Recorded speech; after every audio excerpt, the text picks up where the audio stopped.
요한복음 21장까지 내용을 장마다 얘기할 수는 없을 것이고, 성경을 어떻게 좀 더 이렇게 깊이 볼 수 있을 것인가, 이런 얘기를 보니까 저는 한 40분 할 줄 알았어요. 이제 안세핑에 얘기해 보니까 우리는 2시간을 한다고 이렇게 하셔가지고 제가 이제 자빠질 뻔했습니다. 2시간을, 야, 그러면, 와가지고 이제 말씀 들어보니까 뭐 새해부터 하는데 전혀 피곤치 않고 들을만 하다고 말씀하셔가지고 이제, 혹시나 제가 졸면은 깨워주시기 부탁드립니다. 아이고, 세상에 어떻게 2시간을 또 앉아서 들으세요. 혹시 이제 질문 있으면요, 중간에 한번 쉬어가라고 하시니까 중간 한 타임 쉴 테니까 한번 쉴 때든지 아니면 끝나고 나서도 이제 질문할 수 있는 시간이 있으니까 살짝 메모하든지 아니면 이렇게 써놔서라도 이렇게 질문해 주시면은 성실하게 답변을 드리도록 하겠습니다.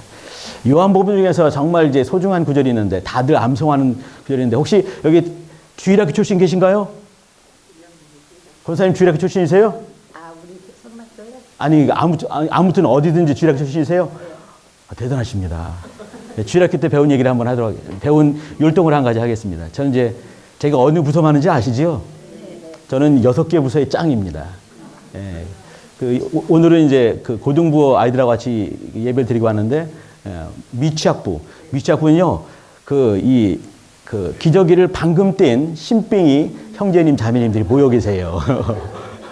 벌벌 켜가지고 가면 이제 막 뒤돌아보죠. 어떤 아는 아저씨가 오셨네. 자꾸 들어보죠. 이렇게 막 인사하고 제가 하면은 우리 조그만 4살, 5, 6, 7살 우리 형제님, 자매님들이 거기 모여 계십니다. 얼마나 소중한지 몰라요. 집중을 정말 잘합니다. 그 다음에 조금 나이 어리신 분들이 초등 1부, 1, 2, 3학년, 좀 더 있으면 이제 좀 원숙한 4, 5, 6학년이 있고, 노땅 늘 중등부, 고등부가 있고, 또 새생명부의 영혼들이 계십니다. 새생명부를 가끔씩 우리 목사님들께서 새생명부 친구들 이렇게 말씀하세요. 새생명부 아이들 하시는데 아이들이 아니에요. 아시죠? 아주 젊은 친구들이 30대 중반입니다. 아주 나이가 어린 친구들이 30대 중반, 20대도 없어요. 나이가 많으신 분들은 60대 중반 되십니다. 근데 정신연령은 5세가 안 되죠. 근데 이제 그런 분들 같이 이제, 근데 제가 제일 좋아하는 데가 어디겠습니까? 새생명부예요. 거기는 진짜 이렇게 어린아이와 같지 않으면 천국 갈 수 없다 이렇게 했잖아요. 거기 정말 어린아이 같은 분들이 계세요. 너무 소중하죠. 이제 그분들과 가서 이제 말씀 나눌 때는요, 2구절 가지고 가면 시험 듭니다. 꼭 한 구절씩만 얘기를 해야 돼요. 그 구절 한 구절만 말씀드리겠습니다. 요한복음 말씀입니다. 자, 이제 장비를 한번 검사해 보겠습니다. 장비 검사. 천국 못 들어가 분이 계시면 안 되는데, 장비 검사. 허리가 개미허리죠. 그죠? 이렇게 개미허리. 늘 말씀드리는데 이렇게 하시면 안 됩니다. 두꺼워 보이니까 이렇게 항상 이렇게 얇게 해주시기 바랍니다. 다시 한번 장비 검사. 허리 개미허리. 자, 해봅니다. 하나님이, 이 숫자예요. 하나이기 때문에 하나를 말해요. 하나님이 세상을, 전 이렇게가 안 돼요. 이렇게 합니다. 세상을, 3이에요. 하나님이 세상을 이처럼 사랑하사, 독생자 이겁니다. 독생자를 주셨으니 이는 저를 믿는 자마다, 멸망은요, 무덤을 만드는 거예요. 멸망하지 않고 영생을 얻게 하려, 영생을 좀 반짝반짝 해주시기 바랍니다. 영생을 얻게 하려 하심이니라. 이렇게 하는 겁니다. 잘 하실 수 있으시겠죠? 다시 한번 합니다. I am 허리 개미허리. 하나님이 세상을 이처럼 사랑하사 독생자를 주셨으니 이는 저를 믿는 자마다 멸망치 않고 영생을 얻게 하려 하시니라. 잘했습니다. 이따가 또 한번 하도록 하겠습니다. 이렇게 할 때 제일 잘하는 데가 어디냐면, 마음이 진짜 가난한 새생명부 이 영혼들이 제일 잘합니다. 제일 크게 해요. 영생도 정말 어떤 분 요만하게 하잖아요. 그죠? 그분들이 영생이 이따만하게 크죠. 영생을! 따라 같이 하죠. 감사히. 얼마나 감사한지 모릅니다. 지난주, 이번 주 말고 말이죠. 지난주 토요일, 주일, 거기 이제 수련회를 가서 안산 가서 같이 또 말씀 나누고 이렇게 왔어요. 예, 우리 성도님들께서 섬겨주시는 그런 헌금 가지고 그분들이 예배드리고 잘 먹고 또 찬양하고 예배드리고 왔습니다. 감사합니다.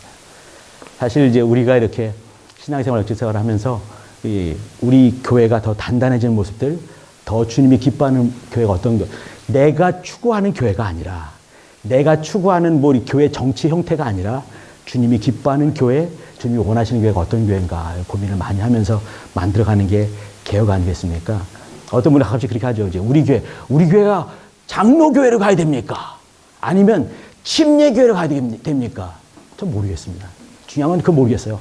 장로교회 중요한 게 아니고 침례교회 중요한 게 아니에요. 중요한 게 뭐겠습니까? 주께서 원하시는 교회로 만들어가는 게 우리 잔소리하는 중입니다, 제가. 제가 하려고 했던 게 뭐냐면 1900년대, 그러니까 이제 우리 교회 한국교회가 시작된, 그러니까 이걸 초기 한국교회라고 그래요. 초기 교회가 탄생했을 때 부흥운동이 어떻게 흘러왔는가 그 얘기를 하려고 했었는데 이제 바꿨다고 말씀드렸죠. 그때 어떤 얘기를 하려고 했었냐면요. 1910년대, 그러니까 이제 우리 한국교회 처음 선교사님 들어왔을 때가 1884년입니다. 84년 9월 20일 날 중국에서 선교를 하다가 죽 쓰신 분이 계세요. 죽 쓰셔본 적이 계시죠? 죽을 쓴 거죠, 이렇게.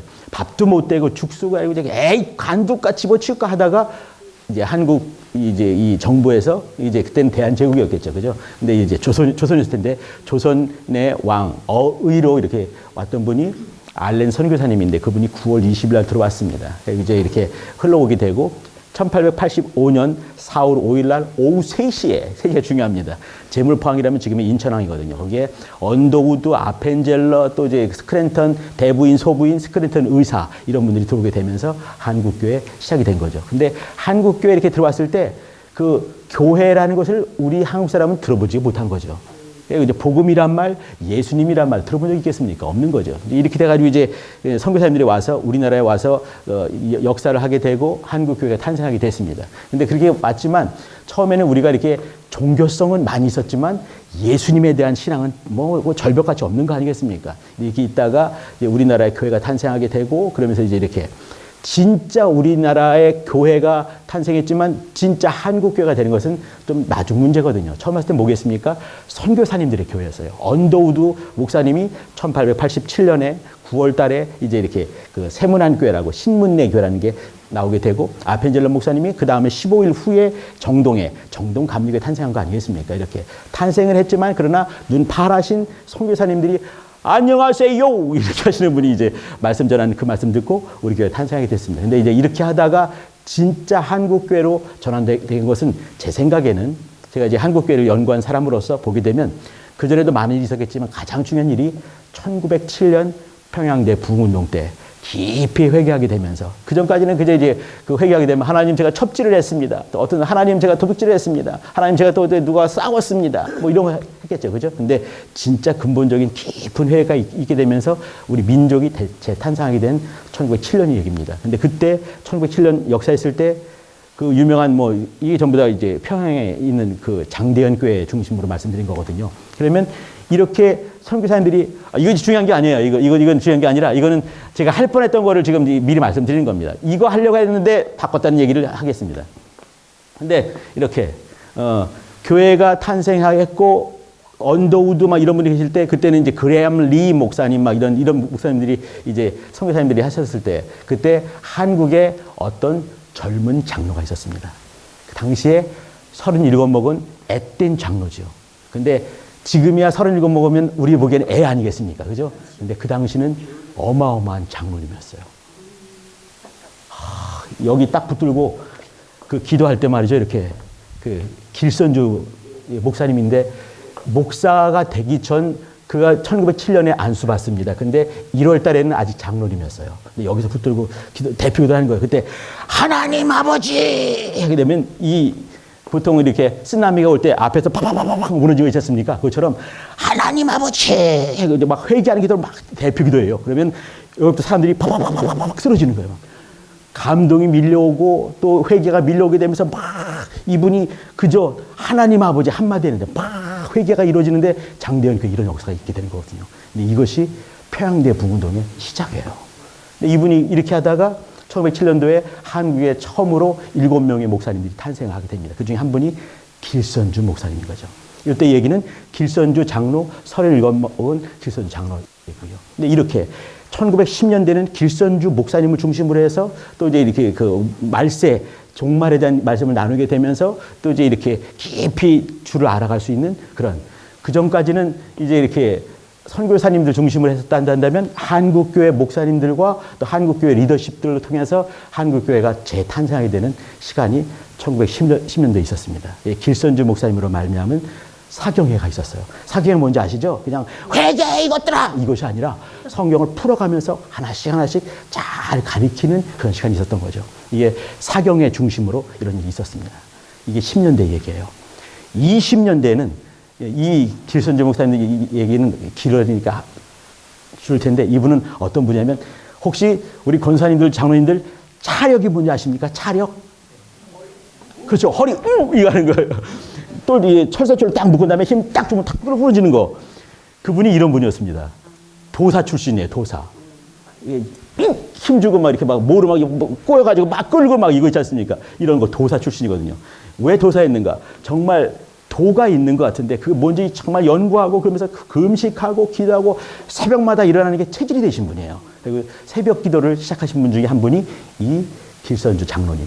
장로님 시부터 역사해가지고 이제 또 목사로 해서 역사하신 분인데 이 장로님이에요. 아니, 이 이제 목사님인 거죠. 그 다음에 이분이 1대라 한다면 길선주 목사님, 2대는 뭐냐면 하나님 역사 참 대단하시죠. 1대 이 부흥은 도사 출신의 차력가이신 그분을 사용했다면 2대 그 이 부흥운동은 조폭 두목님으로 시작했습니다. 여러분 잘 아시는 그분은 이제 최건능 목사님이시고요. 이분은 누구냐면 김익두 목사님이에요. 김익두 잘 많이 드셨죠? 김익두 목사님은 이분은요 이렇게 그 이제 그 옛날에 한가닥 하던 시절에 그 예수 안 믿는 사람도 이분으로 말미암아서 기도하게 만든 거예요. 어떻게 하냐면 하나님 오늘 장날인데 아니 하나님이 아니죠. 아무 시나 기도하는 게 자기 믿는 신한테 기도한 거죠. 그 성황당 가가지고 이제 아이고 무슨 뭐 칠성님 오늘 재수없게 김익두 안 만나게 좀 도와주세요. 돌멩이 하나 탁 얹어놓고 가는 거죠. 이렇게 기도하게 만든 이 사람이 김익두입니다. 김익두.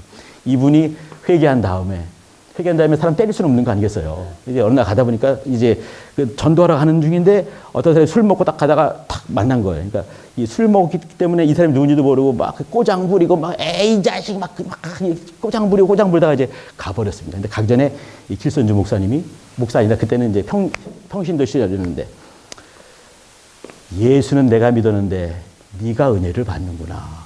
왜 그래요? 예수 안 믿으면 정말 한 방이죠, 한 방. 근데 예수 믿기 때문에 막 꼬장 부리는 사람 내비두고 그냥 간 거예요. 그러니까 저 사람이 무슨 말 했나? 예수는 내가 믿었는데 네가 은혜를 받는구나. 그리고 가버린 거예요. 가다가 술자리지, 저놈이 누구야? 그러니까 저 사람이 옛날에 누구누구라고 놀라요. 이 사람이 나중에 교회 왔다고 합니다. 이런 역사가 있는 거죠. 근데 그러니까 길선주 목사님은 성경을 가리키는 사경을 통해서 이렇게 했는데 이분은 뭐냐면 잘 아시죠? 처음 이적한 거. 예. 이분은 이적, 1919년부터 역사해가지고 1921년도에 김익두 목사 이적 명증서라는 책이 나왔습니다.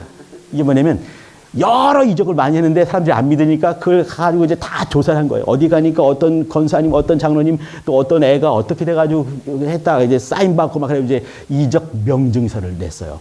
이 유명한 김익두 목사님입니다. 근데 이 첫 번째 이적이 뭐냐면 턱 떨어진 턱이 이게 해골뼈하고 붙어 있어야지만 이게 씹는 건데 이게 떨어져가지고 이제 이게 다물어지지가 않는 거죠. 이런 거지가 있었어요. 그리고 이제 평상시에는 여기다 이제 끈으로 이렇게 묶어가지고 다니는 거죠. 이렇게 떨어지면 안 되니까. 그리고 이제 많이 얻은 다음에 사람 안 보이는 데 가가지고 딱 누워가지고 이거 턱 열고 다 집어넣는 게 이 사람의 사는 어떤 방법이었습니다. 근데 어느 날 가다 보니까 그 사람이 있는 거예요. 근데 이거를 정말 하나님의 이름으로 보니까 은과 금은 내게 없거니와 내게 있는 것 내게 주노니 나사렛 예수 그리스도의 이름으로 걸어라. 성전 미문에서 벌떡 일어나는 게 있잖아요. 이건 있는데 자기는 안 되는 거 아니겠어요. 그래서 함부로 하면 안 될 것 같으니까 시장통에 있는 사람을 데리고 가가지고 저 골목에 가가지고 이제 거기서 하는 겁니다. 그러니까 이 사람은 이제 이 사람이 턱 떨어진 사람은 이 사람이 혹시 나한테 뭘 줄래나 보다 싶어 따라간 거죠. 근데 가가지고 이제 갑자기 이상한 소리 하는 거예요. 은과 금은 내게 없거니와. 그럼 날 왜 불렀지? 이게 붙어라. 그러니까 이게 붙어야죠, 세상에. 안 붙은 거죠. 이 사람이 재수없다 싶어 가버렸어요. 이제 이분이 이제 그거 있고 나서 깊이 있게 기도하면서 정말 맨날 며칠 동안 금식 기도하면서 또다시 만나게 됐습니다. 사람 만나서 정말 기도해가지고 이게 붙어버린 거예요. 이런 일이 있으면서 그럼 어떻게 했습니까? 예수 안 믿겠어요? 옆에서 봤는데 이 턱떡거린 사람이 턱을 순간에 붙는 걸 봤는데 이제 역사가 벌어지게 되는 거죠. 이분이 제2대 부흥사 그 유명한 김익두 목사님 조폭두목 출신이었어요. 이제 그러면서 이제 20년대 또 휩쓸게 되는 거죠. 30년대는 우리가 별로 좋아하지 않는 시몬이 등장을 합니다. 원조 시몬이에요. 이용도 목사라는 분인데 이분은 1901년생이고 1933년 10월 2일 날 돌아가신 분입니다. 33세, 그렇죠. 예, 이용도 목사라는 분인데 이용도 목사는 제가 얘기하려면 제가 오늘 밤새 얘기할 수도 있습니다. 이분은 짧은 나이에 이분이 33살 때 찍은 사진이 지금도 있습니다. 변종을 한 목사님이 있는데 이용도 목사보다 한 5살 적은 사람인데 이 사람이 카메라를 어떻게 얻어가지고 부잣집 아들이었어요. 카메라 다 찍어놔가지고 있거든요. 근데 33살에 인왕산인가 거기서 이제 이렇게 그 지팡이를 붙들고 이렇게 찍은 사진이 있어요. 누가 봐도 70 먹은 이런 우리 장로님 여기 70 앞진 분이 계실 것 같습니다. 근데 이런 분들보다 더 나이 드는 정말 한 80, 90 되는 사람처럼 있어요. 왜 그러겠습니까? 폐병쟁이었거든요. 폐를 앓았어요. 근데 그 당시 폐를 앓으면 다 죽거든요. 근데 가가지고 기도하다가 나와버려서 그다음부터 이제 역사하는데 엄청난 역사를 만들었는데 이 사람이 3대 이용도 목사님입니다. 엄청나거든요. 근데 다 들으셨습니다. 저 또 부르지 마세요. 자, 이제 오늘 얘기는 이제 뭐냐면, 그 요한복음 얘기입니다. 요한복음. 우리 성도님들, 우리 권사님, 장로님들, 안수 집사님들 그 요한복음 좋아하시죠? 우리 성락 이 커뮤니티 안에 있는 분들 중에 당신 뭔 성경 좋아하시오 하게 되면 제가 생각할 때는 50% 이상 한 70% 가까이 요한복음이 제일 많이 나올 것 같아요. 왜 그러겠습니까? 우리가 옛날에 정말 사랑했던 가짜 스승이 요한복음이 최고라고 뻥을 치는 바람에 다들 이제 이렇게 그분은요, 근데 그 거짓말 너무 능해가지고 어느 날 마태복음이 최고라고 막 말하다가 어느 날 갑자기 마가복음이 최고라고 막 말하다가 누가복음 강의할 때 누가복음이 최고라고 막 말하다가 그분은 그 어떤 깊이가 없는 사람 같아요. 왔다 갔다 하고 지멋대로 하시는 분이었습니다. 아무튼 근데 요한복음에 대한 얘기를 드리도록 하겠습니다. 요한 그 마태, 마가, 누가, 요한 4개의 복음이 있습니다. 그죠? 근데 그 중에 앞에 3개, 마태, 마가, 누가, 요거까지는 우리는 흔히 말하는 공관복음 이렇게 말하죠. 공관복음이라 이 말은 뭐냐면 그냥 이렇게 본고를 말하는 거거든요. 마태가 본 예수님, 마가가 본 예수님, 또 누가가 본 예수님이었죠. 그죠? 이 마태, 마가, 누가 보게 되면 마태와 누가 같은 경우는 예수님의 족보 얘기가 등장을 합니다. 그죠? 마가는 족보 얘기 등장하지 않고 다짜고짜 이 침례 요한 등장하게 되면서 막 역사하는 1장부터 막 역사하는 얘기가 많이 있는 거죠. 어떤 그 예수님이 하신 말씀은 물론 이제 산상수훈 같은 것 긴 복음 긴 말씀도 있고 또 이제 뒤 보게 되면 또 긴 말씀도 2번 정도는 있지만 대부분 말씀이 굉장히 짧고 또 이제 역사도 굉장히 단촐하게 이렇게 지나갑니다. 근데 그렇지 않은 사람이 있습니다. 요한을 말하고 싶은 건데 요한은 하나의 사건도 굉장히 깁니다. 그리고 말씀도 굉장히 길어요. 그러면 이 사람이 마태, 마가, 누가 우리 그 성도님들 어떤 복음서가 제일 먼저 쓰여졌겠습니까? 마태, 마가, 누가, 요한 중에서 마가로 갈아타시겠습니까? 마태복음 말고요? 마태복음 안 하시겠어요? 마가세요? 마가세요? 여기는 마가가 많으십니까? 마가당입니까? 누가당 안 계세요? 누가당 안 계세요? 마가당이세요? 마가당들은 대부분이 죄송합니다. 마가당들 대부분이 뭐냐면 자유주의자들이 많습니다. 마가라고 말한 사람들이 누구냐면 19세기 유럽의 자유주의자들이 등장하게 되면서 마가라고 말을 했습니다. 왜 그러냐 이렇게 물었을 때 마가가 가장 사건이 작고 그리고 가장 임팩트 있게 썼다. 짧고 또 굉장히 단촐하게 쓰였다 이렇게 말하는 거죠. 학문적으로 볼 때 가능성도 굉장히 깊다고 생각합니다. 저한테 만약에 물어본다면 저는 막아라고 말하지 않습니다.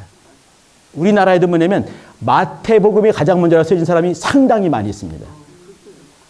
저는 여기서 누가복음이 가장 먼저 쓰였다는 것을 증명할 수도 있습니다. 성경 가지고. 근데 하지 않겠습니다. 그거는 이제 우리가 흔히 말할 때 오야마입니다. 이렇게 말을 하죠. 이 말이 무슨 말이냐면요. 마태복음이 먼저냐, 마가가 먼저냐, 누가가 먼저냐, 이건요, 함부로 말하기 쉽지 않고요. 그리고 이제 이렇게 누가 말했기 때문에 말하는 것은 좀 그런 거죠. 그죠? 19세기 자유주의 신학자들이 마가라고 말했기 때문에 나는 마가라고 말한다. 이건 아니라고 생각해요. 마태가 더 많은 부분, 자유주의자들 중에는 마태복음을 말하는 사람 많이 없습니다. 마가가 제일 많거든요. 압도적으로 많죠. 근데 그 복음주의자 쪽에서는 마태도 상당히 많이 있어요. 제일 적은 분량이 누가인데도 불구하고 누가복음이 우선순위에 있다는 것을 전 증명도 할 수 있다니까요. 예, 가능성도 있거든요. 근데 요한복음을 말하는 사람은 아무도 없습니다. 왜 그러겠습니까? 요한은요, 마태, 마가, 누가복음이 완성이 된 다음에 이것을 확인을 다 하고 이걸 통해서 말하지 않은 부분이 있다고 본 거죠. 그것을 가지고 어떤 특별한 관을 가지고 썼기 때문에 이 관은 뭐냐면 공관이 아닌 거예요. 또 다른 관이죠. 이 관이 뭐냐면 굉장히 신학적인 마치 논문을 쓰듯이 또 다른 얘기를 가지고 한 사람이 요한복음입니다. 요한이 쓴 요한복음이죠. 제가 이제 요한이 쓴 요한복음이라고 말을 했는데 이것도 이제 이렇게 손을 딱 들고 당신 진짜 요한이 요한복음 썼다고 믿으십니까? 그러면 저는 이제 갑자기 당신이 이렇게 하면 갑자기 움찔하면서 글쎄요. 대부분 사람들이 그렇게 말합니다. 이렇게 말할 것 같아요. 무슨 얘기냐면 학문적으로 말할 때 이 학문적이라는 말은 뭐냐면 아까 말씀드린 뭐 자유주의 뭐 이런 있지 않습니까? 아카데미크가 말하는 사람들 이 사람들에 의하면은 요한이 요한복음을 썼다고 보는 사람들은 극히 드뭅니다. 그러니까 요한 사도가 있는가 하면 복음서를 쓴 복음사가 요한은 다른 사람일 수 있겠고 또 요한이 다 쓴 것이 아니라 요한이 쓴 것이 있는가 하면 또 후대 사람이 요한의 공동체 요한복음을 직접 1차로 봤던 사람들이 연합해 쓴 사람이 있을 거라고 보는 사람도 상당히 있다는 얘기입니다. 근데 저는 그래도 굳건히 요한이 썼다고 저는 이렇게 말하면서 또 생각하면서 말하면서 오늘 얘기를 진행하도록 하겠습니다. 이 얘기는 뭐냐면 진짜요! 요한복음을 요한이 썼어! 아닌 것 같은데요! 그럴 수도 있습니다. 근데 저는 그러나 요한이 쓴 요한복음으로 생각하고 얘기를 드리겠습니다. 이런 걸 이제 먼저 말할 때는 말이죠. 좀 이따 쉬겠습니다. 20분 후에 쉴게요. 요한 복음이 있었을 때, 또 요한이 있었을 때, 요한이 어디 사람인가 잘 보실 필요가 있습니다. 요한은 21세기 사람이 아닙니다. 그죠? 1세기 사람이었어요. 그러면 1세기 어떤 일이 있었는지, 또 1세기에 한반도에 살지 않고 중동의 팔레스타인 동네에 살았습니다. 그러면 팔레스타인에 어떤 일이 있었는지 볼 필요가 있는 것이죠. 그 당시를 볼 때는 말이죠. 그때 그 이스라엘 나라를 어떤 나라가 통치하고 있었습니까? 로마죠. 그죠? 그러면 로마 제국이 있는 거예요. 로마 제국이 있고, 로마 제국이 있다는 얘기는 뭐냐면 로마의 황제가 있는 것이죠. 또 로마 황제는 당시에 거의 신급의 사람이었습니다. 로마 황제를 신으로 여긴 사람도 실제로 있었고, 로마 황제를 숭배하는 사람도 있었습니다. 요 기억까지 필요가 있습니다. 또 그리고 그 로마가 정치적으로 군사적으로 통치를 했습니다. 그러면 정신과 사상으로 통치한 나라가 있었습니다. 어느 나라인지 아십니까? 그리스란 나라입니다. 보통 우리는 이렇게 헬라 철학 이렇게 말하는 그리스 철학이 있는 거죠. 또 그러니까 그리스 철학이 있었을 때 그리스 철학이 말하는 거 아무거나 한번 대봐 주세요. 그러면 제가 이렇게 말할 것 같습니다. 제가 잘난 체 한번 하겠습니다. 헬라말을 암송을 해드릴게요. 엔 아르케 엔 호 로고스. 로고스 기억나시죠? 이게 뭐냐면 엔 아르케. 이건 in the beginning. 태초에 엔 호 로고스. 로고스가 계셔왔다 이 말입니다. 요한복음 1장 1절입니다. 그러니까 이 말은 뭐냐면 로고스가 계셔온 거예요. 태초부터 로고스가 계셔온 거죠. 이 로고스는 시작점을 알 수가 없는 분입니다. 그분은 하나님과 함께 계셔가지고 하나님과 함께 계셨고 이분이 곧 하나님이시다 말씀하신 이 로고스란 말이 어디서 나왔냐면 헬라 철학에서 나온 얘기입니다. 그 당시 헬라 철학의 로고스라는 것은 뭐냐면 모든 만물의 모든 기원을 주고 또 생명을 주는 그 근본 원리를 로고스라고 불렀습니다. 근데 이 근본 로고스는 인격이 아니었습니다. 헬라 철학에서는요. 근데 이 헬라 철학이 이렇게 있었을 때 이 요한은 이 로고스라는 개념을 가지고 예수님을 설명을 하는 거예요. 그분이 누군가? 이 로고스가 육체를 입고 오신 분이 누구신가? 그분이 예수 그리스도시다. 이렇게 얘기를 하는 거죠. 그러면 헬라 철학 얘기를 갖고 와서 헬라 철학의 로고스 개념을 갖고 와서 이걸 가지고 예수님을 설명을 하는 것이죠. 이렇게 헬라 철학, 사상 이것이 있었습니다. 그리고 더 중요한 거 종교가 있었습니다. 그 당시 종교가 가장 중요한 종교가 뭐겠습니까? 유대 종교였습니다. 유대 종교 있는 그 안에서 요한복음을 쓰는 요한이 등장하게 되는 것이죠. 그리고 또 이제 중요한 거 유대 종교가 있었고 또 기독교가 탄생해서 이렇게 역사하고 있는데 여기에 대해서 또 아주 헬라비딱한 이상한 이단적인 사상이 있었습니다. 그 중에 최고로 유명한 것이 뭐냐면 그 유명한 영지주의자들이 등장을 했습니다. 여기 금천교회 식구들은 저번에 보니까 큐복음을 들었다고 제가 깜짝 놀라가지고 제가 저번에 왔을 때 여기 질문 그분이 오셨나 모르겠네요. 큐복음 막 이렇게 얘기하시는 큐도 들었다고. 예. 예, 큐. 안수부장님 기억나시죠? 네. 질문하신 분도. 예, 아무튼 이제 딴 얘기했습니다. 이게 무슨 말이냐면 여기 우리 금천 식구들은 수준이 거의 신학생들 수준만큼 이렇게 많이 배우셨다며요. 2시간씩 강의 듣는다는 얘기 듣고 제가 식겁해가지고 이거 내가 가야 되나 말아야 되나 고민을 많이 했습니다. 한 40분 한 줄 알았는데 세상에. 그 당시에 영지주의자들이 있었는데 영지주의는 말이죠. 이제 1세기, 2세기, 3세기 중에서 최고로 유명한 이단 사상 중에 하나가 영지주의였습니다. 그런데 이 영지주의가 기독교 내에서 탄생한 것은 아니었습니다. 영지주의는 말이죠. 이렇게 마치 석거 비빔밥 같은 그런 동방이라는 말은 페르시아입니다. 페르시아에 있는 페르시아의 사상이 들어오게 되고 헬라 철학이 들어오게 되고 그리고 기독교 사상을 짬뽕을 해서 섞어 비벼가지고 만든 것이 영지주의자입니다. 근데 영지주의는 말이죠. 보통 이걸 이단이라고 말할 수는 없다고 제가 생각이 들거든요. 왜 그러냐면 이단이라는 얘기는 뭐냐면 우리 교회 내에서 탄생해가지고 가다 보니까 옆으로 샌 것을 이단 사입이라고 하지 않습니까? 근데 영지주의는 기독교에서 탄생한 것은 아니에요. 그 당시 기독교회가 있기 이전부터 영지주의는 있었습니다. 근데 이러면서 이제 기독교가 막 탄생하고 멋진 모습이 있으니까 거기서 가져간 것이 우리 이제 복음의 사상들을 갖고 가게 된 건데, 근데 아무튼 이제 이 영지주의자 굉장히 무서운 사람들이었어요. 근데 우리가 보통 영지주의 이렇게 말하면 안 되는 거고요. 이게 중요한 건 아니지만 영지주의, 초기 영지주의와 후기 영지주의는 틀립니다. 성장하잖아요, 이렇게. 그러니까 이제 초기 영지주의, 후기 영지주의. 우리가 말하는 흔히 말하는 영지주의는 이 후기 영지주의를 가지고, 후기 영지주의는 뭐냐면 이원론적인 사상이 있거든요. 요한복음에도 보게 되면 나는 빛이다 말씀 기억나시죠? 예, 어둠 속에 어둠에 빛이 비치니 이 빛은 사람들의 빛이고 생명이다 이렇게 말씀하시는데, 빛과 어둠 이야기 이런 얘기들, 또 이제 선과 악의 이야기들 이런 것들, 이게 두 개 이원론인데, 그러니까 선이 있으면 악이 있는 거죠. 악이 있으면 선이 있는 것이에요. 이렇게 빛이 있고 어둠이 있고 이렇게 두 개를 가지고 말하는 것이 있는데, 이것이 영지주의 사상이지 않겠는가 생각을 하는데 저는 그렇게 보지 않습니다. 무슨 말이냐면요, 영지주의가 이렇게 말했다 하면 그냥 믿지 마세요. 그러니까 늘 의심을 해야 돼요. 그 사람이 진짜 그렇게 말하겠는가. 근데 영지주의자들이 말했기 때문에 기독교가 이렇게 말했다. 그것은 아닌 거예요.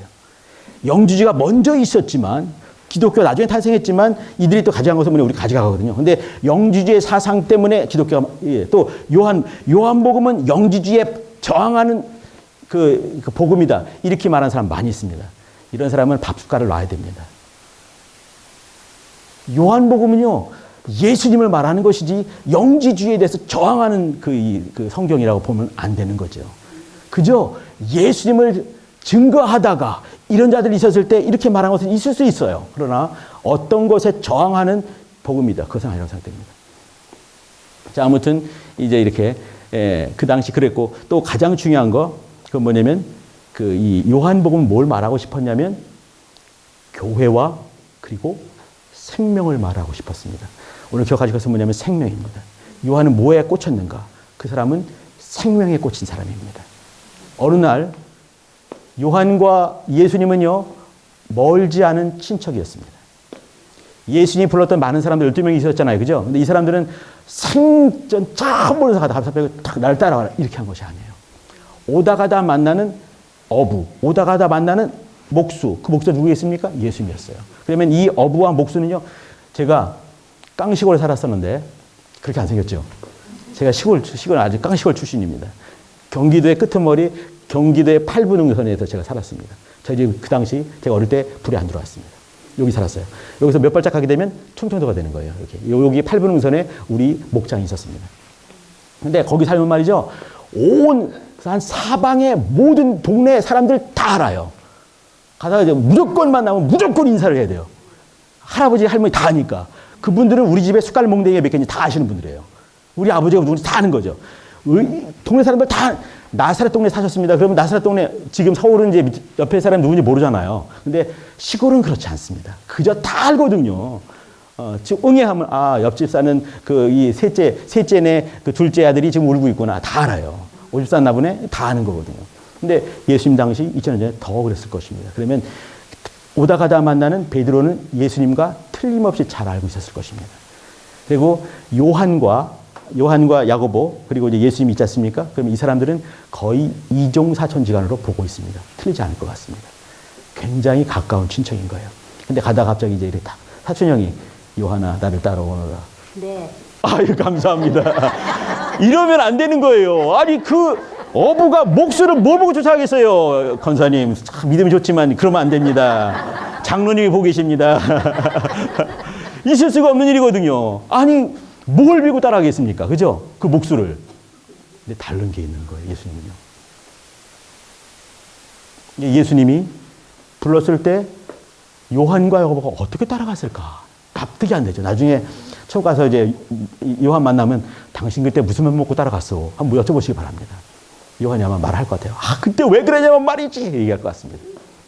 근데 이렇게 요한이 어느 순간에 예수님 따라갔지만 많은 순간에 그가 자기가 자기를 말할 때 뭐라고 했겠습니까? 뻔뻔하게 그저께도 주의 예수님의 사랑하시는 그 제자. 이렇게 말했어요. 5번이나. 뻔뻔하게 그저죠. 그죠? 주의 사랑하시는 그 제자. 주의 사랑하신 그 제자. 자기가 자기 말을 침발라다 모르겠습니다. 그 얘기를 쭉 하는 거죠. 사랑을 많이 받았어요. 근데 어느 순간에 도망간 사람 중에 요한도 끼게 된 거죠. 오늘 2부 예배 때 오늘 안 목사님 얘기하는데 내 고기 잡으러 가겠다. 베드로께 말할 때 나도요. 또 한 사람 중에 베드로 야고보 있는 거 아니냐. 요한 야고보 있는 거 아니겠습니까? 그랬거든요. 근데 어느 순간에 그가 하나님의 사람이 된 그가 뭐겠습니까? 성령을 모시게 되면서 예수가 생명인 것을 알게 되는 거예요. 그리고 저는요, 제가 내 새끼를 사랑하죠. 우리 아들 둘 사랑하죠. 저 손자도 있는 거 아시나요? 손자도 있어요. 좀 벌벌 이제 뛰어다니고 있어요. 볼 때마다 세상이 얼마나 기쁜지 그냥 입이 됐다가 딱 푸는 순간에 갑자기 확 드는 거죠. 이게. 세상에. 장로님 죄송합니다. 이놈 새끼 너무 이쁜 거예요, 세상에. 근데 뭐에다 갑자기 옆으로 왔죠? 생명. 이러면 안 되는데. 하여튼 이 손주가 나오면 이제 뭔지 까먹어요, 제가.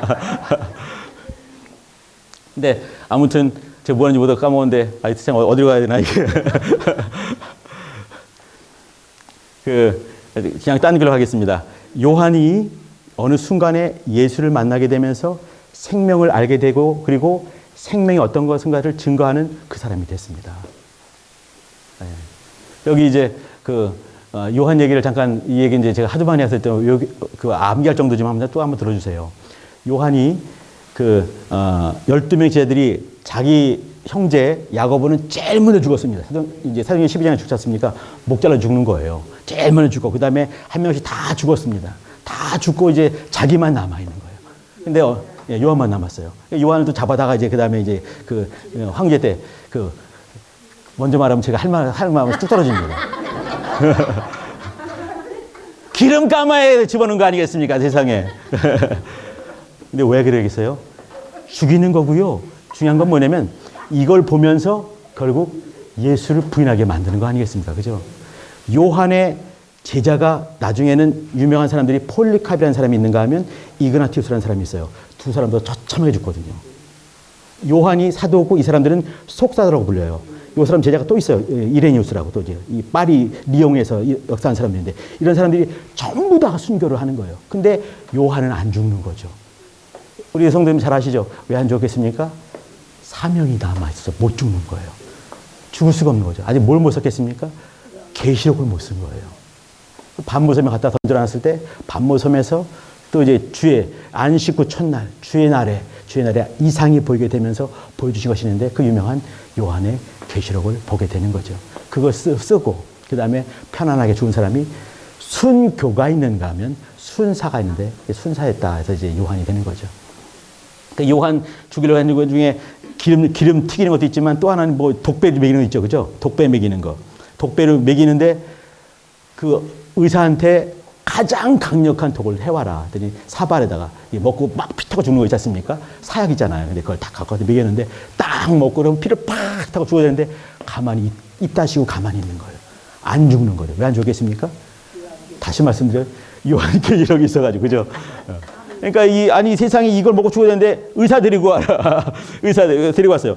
너 이놈 새끼 어떻게 했길래 이거 있다 그래가지고 얘가 지금 입맛 따시고 안 죽는 거 왜 그러냐? 그러니까 이제 물을 갖다 달라고 물을 다 부었어요. 한 바퀴 쑥 돌린 다음에 나를 잡아온 저놈을 데려다가 끌고 왔던 사람이 있는 거예요. 제 포졸, 제 한번 먹여보라고. 그래서 딱 먹고 피 타고 죽는 거죠.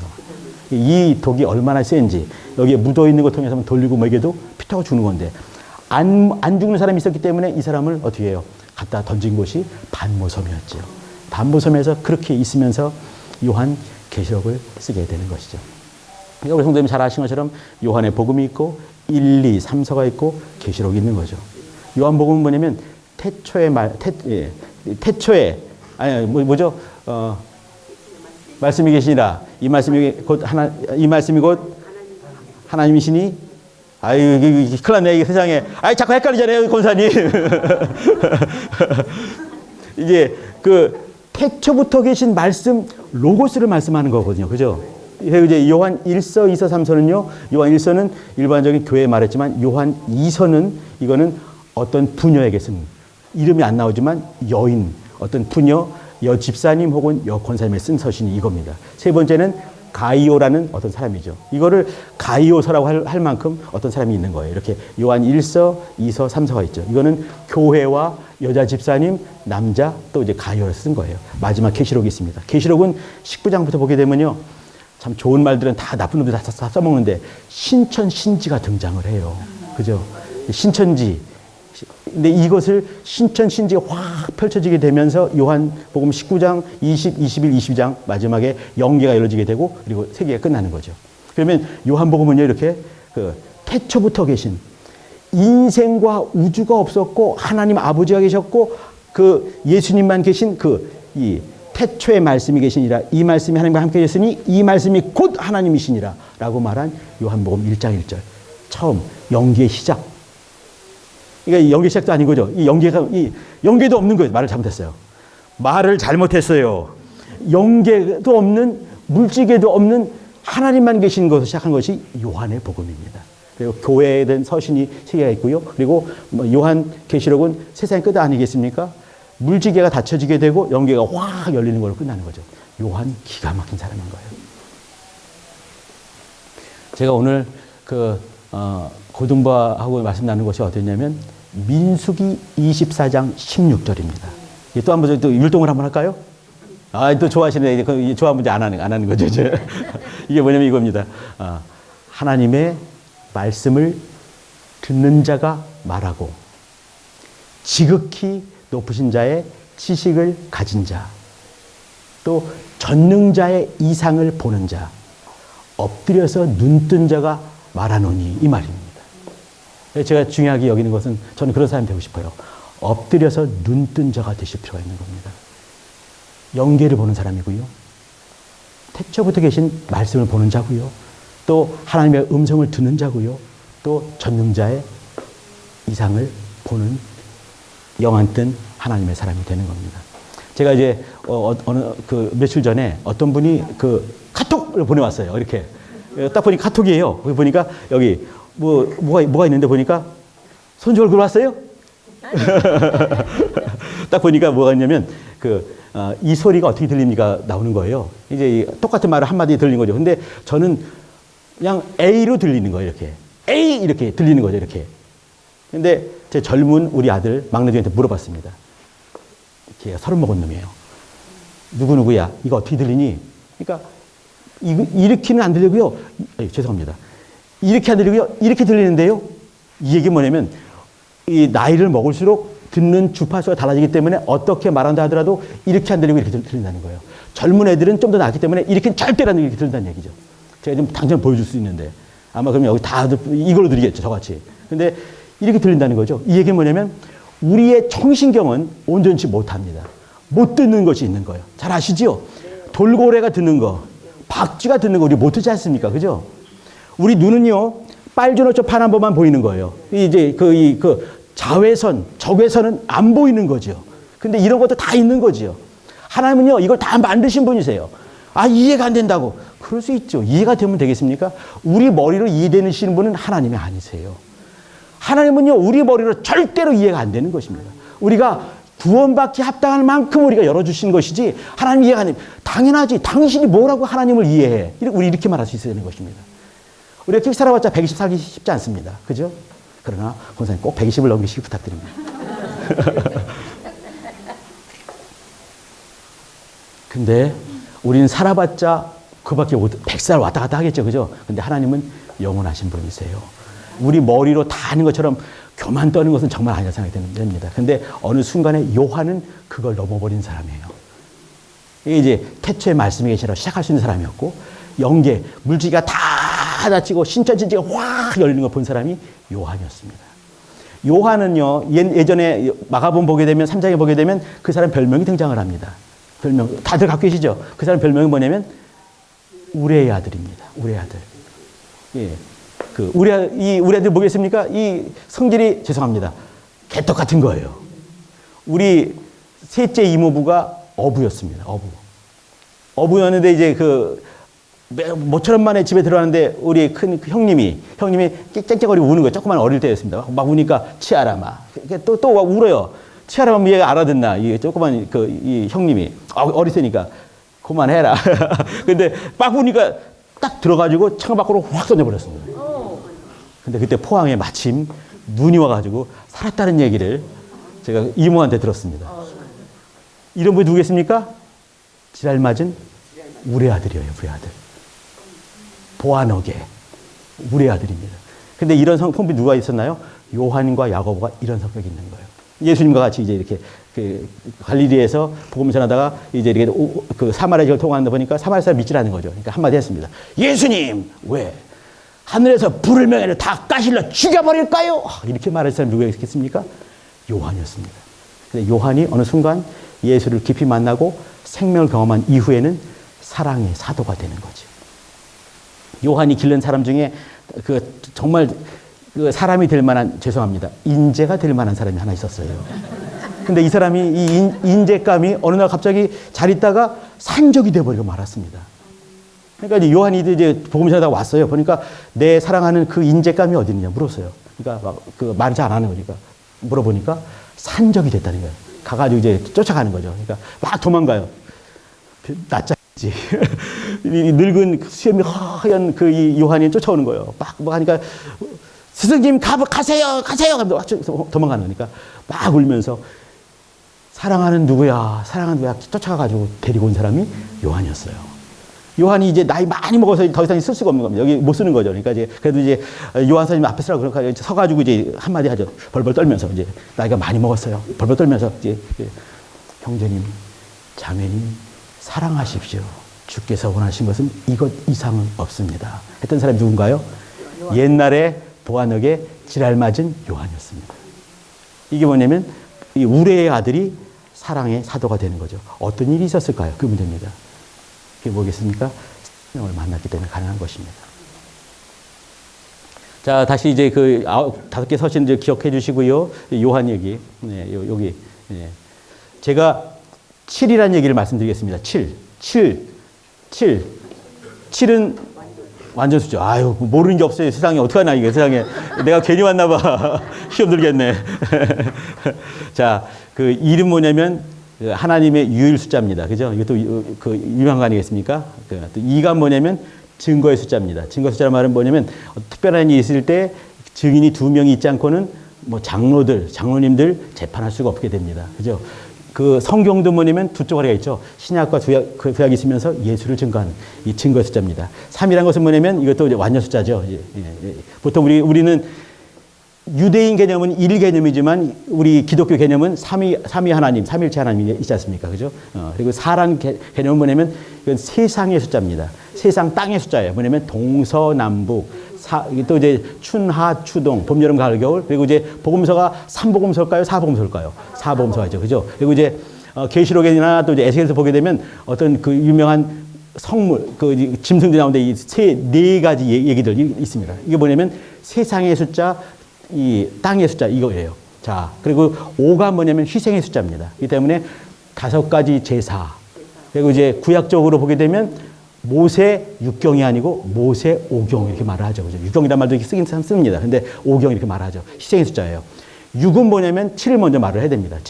7을 어떻게 말하냐면 하나님의 완전 숫자 3과 인생의 그 땅의 숫자 닛 3과 4를 합친 거. 그러니까 이 보혜사 아니 그러니까 그 중보자 예수님 그리스도의 숫자라는 거예요. 3 하나님의 완전 숫자와 인간의 세상 4를 합쳐서 7 되는 거죠. 여기서 하나가 빠졌다. 이게 뭔가요? 불완전 숫자예요. 이게 666 말하게 되는 그 이 불완전 숫자를 말하게 되는 거죠.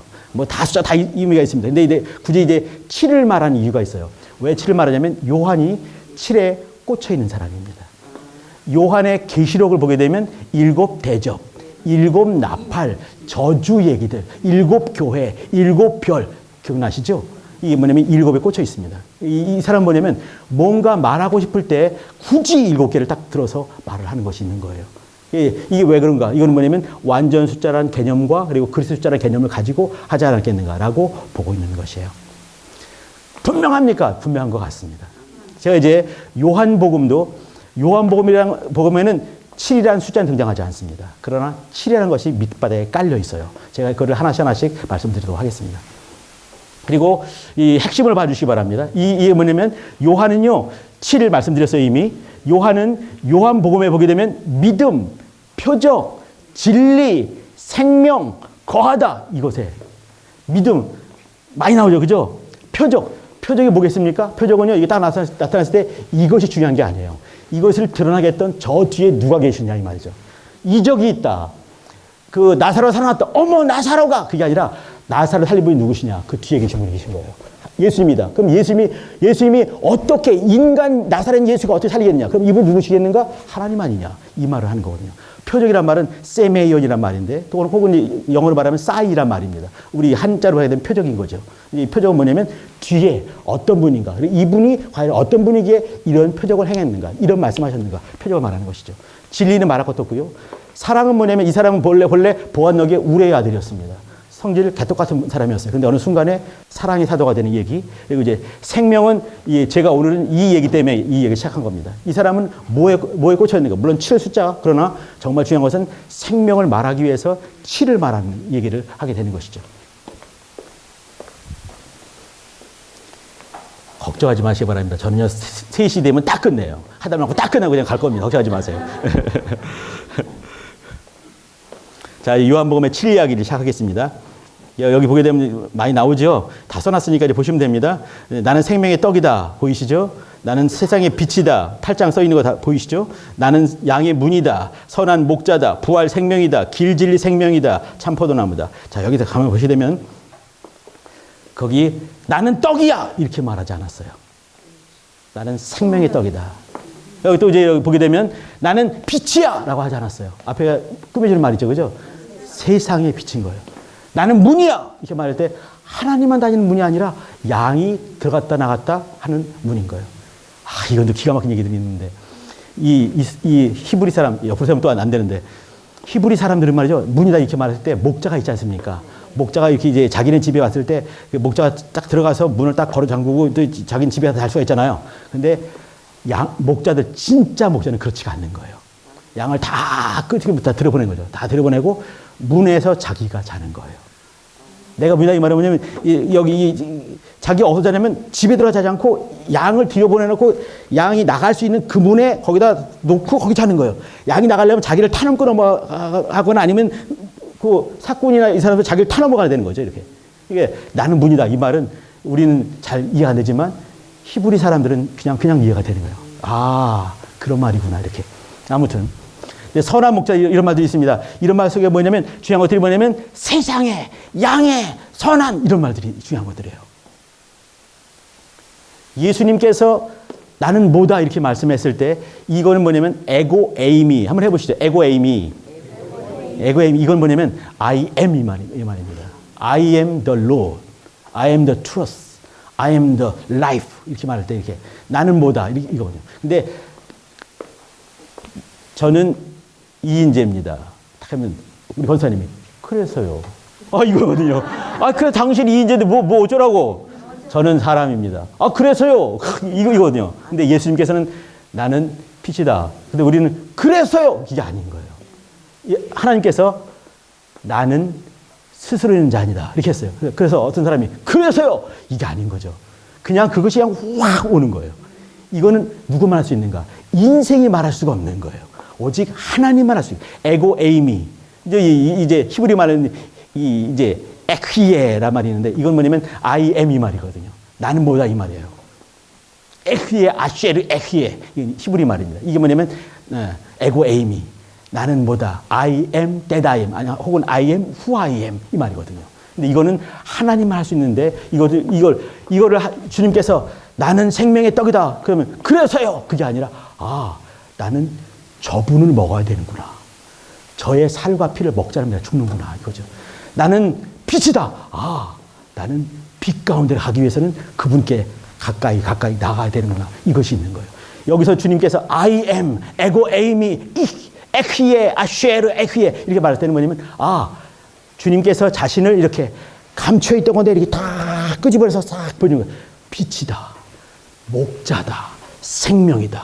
부활이다. 보여주는 거예요. 감춘 걸 다 쪼개가지고 확 보여주는 거죠. 어떻게 쪼갰습니까? 물과 피를 다 쏟았다. 이걸 통해서 보여주시는 거예요. 여기 안 써놨지만 요한복음 8장을 한번 펴주시기 부탁드립니다. 58절입니다. 제가 읽어드릴게요. 버전이 뭔지 모르겠는데 예수께서 이르시되 진실로 너에게 이르노니 아브라함이 나기 전부터 내가 있느니라. 이렇게 했어요. 아브라함이 나기 전부터 내가 있느니라. 이게 뭐겠습니까? 아브라함은요 예수님 전에 2000년 전 사람이에요. 그러면 네가 나이가 50도 안 되는데 어떻게 네가 아브라함 나기 전부터 있었느냐라고 어떤 아저씨가 옆에 지나가다 한마디 한 거 아니겠습니까? 근데 이건 뭘 말하냐면 예수님의 선제성을 말씀하고 있는 거거든요. 이 말은 뭐냐면요. 나는 스스로 있는 자니라 이 말씀을 하신 거예요. 예수님은요 스스로 계신 분인 거예요. 하나님과 함께 계신 분이세요. 그분이 모든 것의 원인이 되시는 거죠. 그분이 있었기 때문에 결과물인 열매인 우리가 있는 거예요. 여기 58절 이 말씀은 뭐냐면 예수님이 말씀하신 거 이거는 출애굽기 3장 14절 말씀과 똑같은 동급의 말씀입니다. 나는 스스로 있는 자니라. 그 말씀을 하는 거죠. 자, 다음을 보도록 하겠습니다. 자, 다음은 표적입니다. 물이 포도주로 바뀌는 거죠. 멀리서 신하의 그 아들을 고치는 장면, 38년 된 병자 고치는 거, 또 이제 오병이어 이적, 또 물 위로 걷는 그 대목, 또 맹인 실로암 연못이죠. 실로암에 가라. 자, 그 사람도 에이 퇴 주물럭 눈에 철썩 가라. 그걸 가는 사람도 참 대단한 거 아니겠습니까? 그죠? 실로암못은 가가지고 이렇게 씻는 게 아니에요. 실로암못은 가게 되면 이렇게 빙글빙글 돌아가. 못이 큰 거고 저 밑으로 속으로 가려면요. 절벽같이 돼가지고 옆으로 계단이 있으면 쭉 내려가야 되는 거예요. 삐끗하면은 소천하실 수가 있는 겁니다. 근데 그 사람은 앞이 보이지 않는 사람이에요. 여기 또 뭐였냐면 주님의 침과 진액이 묻어 있는 거죠. 그래서 거기 가서 이제 씻고 오는 거죠. 이게 실로암입니다.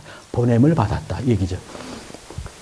여기 이제 이렇게 죽은 나사로 살아나는 그 대목들이 쭉 있습니다. 여기 보게 되면 표적이 있어요. 여기 물이 포도주가 됐습니다. 이거는 물과 포도주는 액체는 같지만 하나는 완전히 맹탕물이고요. 하나는 포도의 어떤 진액인 거죠. 그죠? 그러면 본질이 같지가 않은 거예요.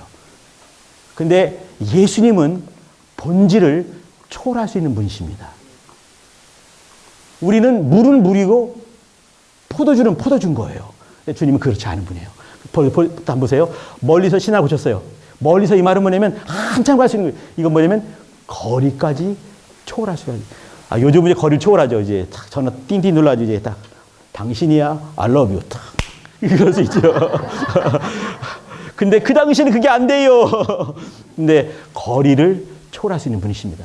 38년 된 병자가 있습니다. 이게 뭐겠습니까? 이거는요, 저주예요, 저주. 저주를 또 불행을 초월할 수 있는 분이십니다. 그 다음에 5,000명. 이거는 숫자가 많은 거죠, 그죠? 숫자 초월되시는 분이시고. 물 위를 걸었어요. 물은 걷는 게 아니라 얼음은 가능하겠죠, 그죠? 근데 물은 헤엄치는 곳이 아니겠습니까? 그리고 이건 뭐냐면 자연법이에요. 자연 법칙이고요, 원리고요, 이치입니다. 우리가 말하는 원리, 이치를 초월하신 분이 누구십니까? 그걸 만드신 분이십니다. 그분밖에 안 계신 거예요. 왜 그렇습니까? 그분이 지었기 때문에 그런 겁니다. 그분이 주인이기 때문에 그런 거예요. 그 다음에 맹인된 사람 고치는 거, 날 때부터 맹인된 거, 또 이제 마찬가지로 죽고 나서 뭐겠습니까?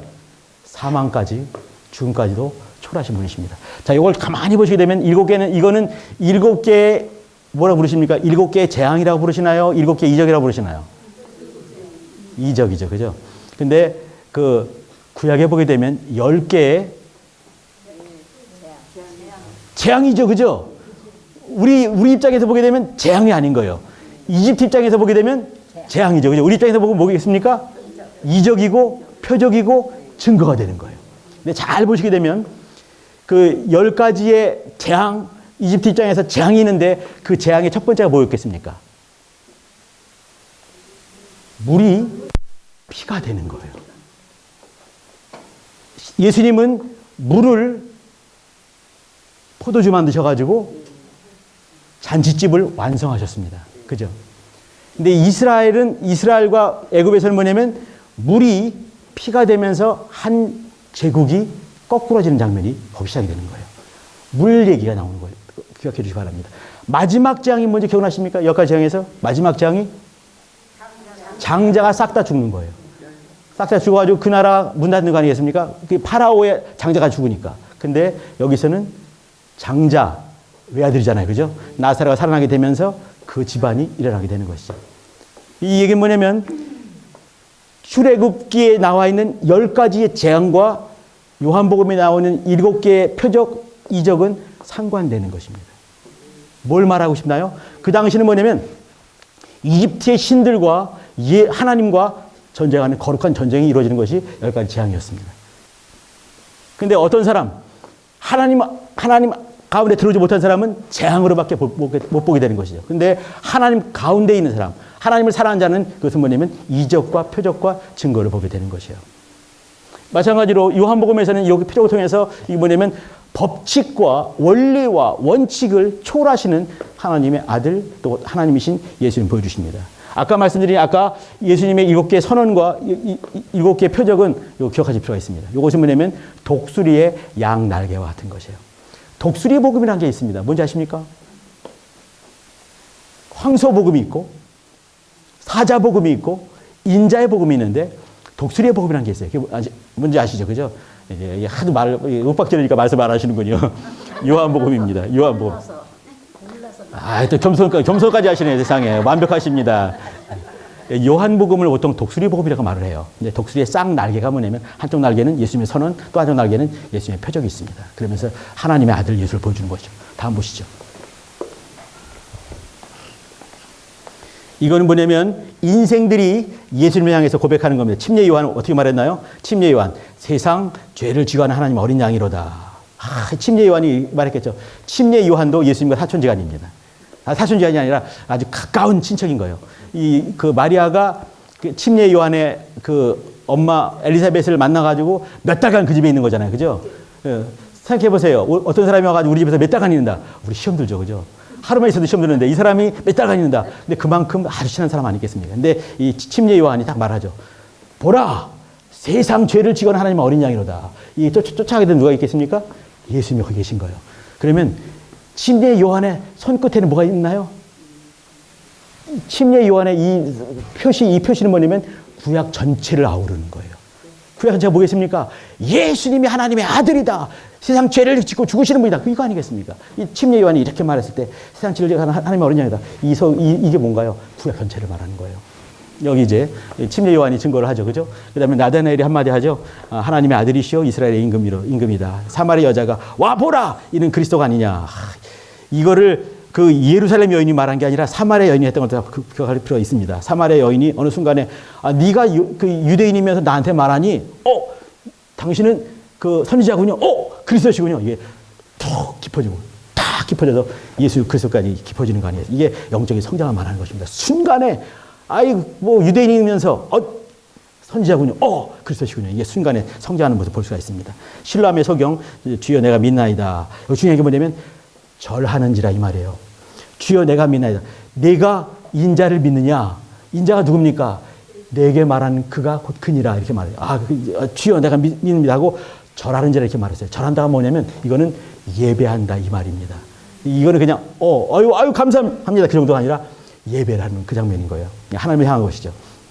마르다 주는 그리스도시요 살아계시는 세상에 오신 하나님의 아들입니다. 도마 그 유명한 나의 주시며 My Lord and my God 이렇게 말한 거죠.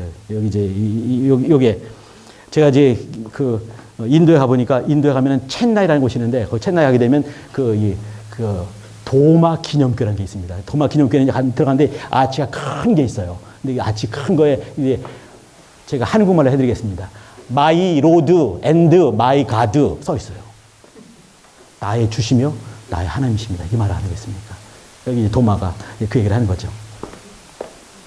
자, 베드로 여기 이제 주는 하나님의 거룩하신 자입니다. 이 고백했던 거. 여기 이제 예수님을 향한 7개의 고백 이것들은 말이죠.